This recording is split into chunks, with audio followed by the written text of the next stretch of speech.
an 8-year veteran of the New York State Police, was struck in the head and has since passed away. David is survived by wife Barbara and a small child, 7 months old.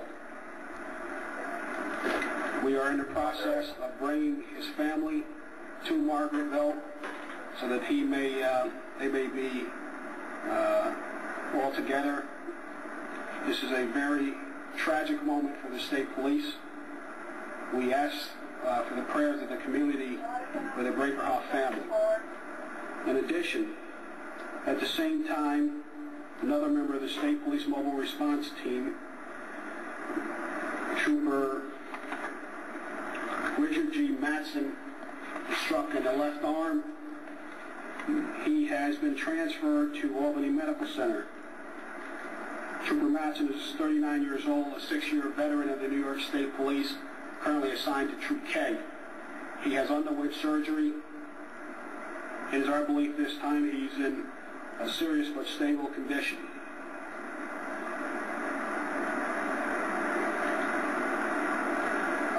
As of now, the suspect in the homicide of Trooper Brinkerhoff, we believe, is still located in a residence here in the town of Middletown.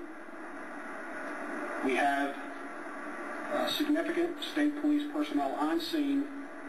They are in the process of conducting a search of that residence at this time.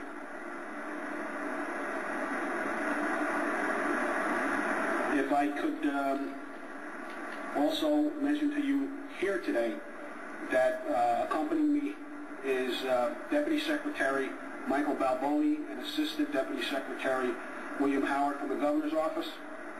They are here to support the state police. The Governor's Office has been kept fully aware of what's going on in this investigation.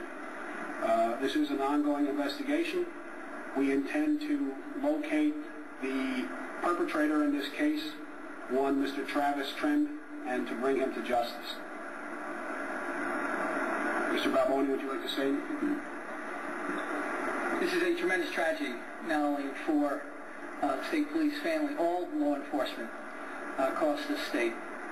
And what it reminds us is that every day law enforcement personnel puts on a gun, goes out, they can face violence or danger. And these fine men put their lives on the line for this community. We are going to make sure that the state police has every support. I've been on the phone with the governor since this morning. He has been updated every juncture, and we provide every single support that this operation could need going forward. We want to make sure that the families are comforted in their time of need, and also make sure that the perpetrator is brought to justice, which is what's happening now. Thank you, Superintendent. That's all I have. If you have any questions, I can take several, but I have to get back as soon as possible. Superintendent, you mentioned that they're in the house searching, and the perpetrator is in the house also? Right now, the state police members are not in the house, but I can tell you that the house is being searched by a piece of equipment that we have. Okay. But we are on site. The residence we believe he is in is secure. From the outside, we have a significant number of personnel there to secure the inner perimeter of the house. Would that piece of equipment be an infrared type camera that can sneak in somehow? That I can't discuss the type of equipment you're using at this point, but every tool we have in our toolbox is available to us today. Can you give us any information on the suspect? Do you have a record? Is he felon of some sort or criminal offense? He does have a record.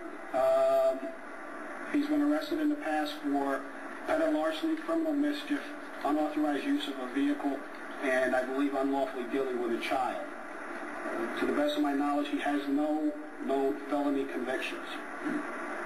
But it is still preliminary. Our background on him is still very preliminary. So were the troopers shot at the home where the suspect is now located? Yes.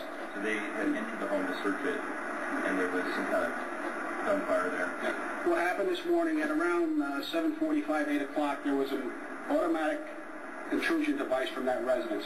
A burglar alarm went off. One of our dog handlers went to that residence to check the burglar alarm, noticed certain items there at the scene that would lead us to believe that the suspect that we had been looking for throughout the night was there. Subsequent to that, he called for the mobile response team to come and search the premises at that location. They entered the residence and were met with gunfire. Did they return any gunfire? Yes, they did. And any idea if Trim was hit? We do not know if he was hit. There's a possibility he was, clearly a possibility he was, but our members did return gunfire. And sir, were Brinkerhoff and his colleague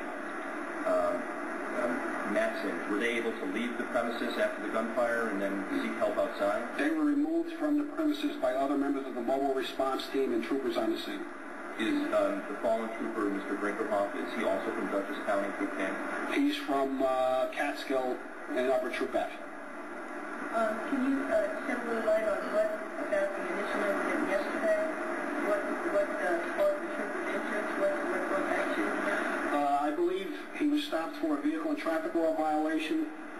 He appeared to be somewhat disoriented, could not produce any identification.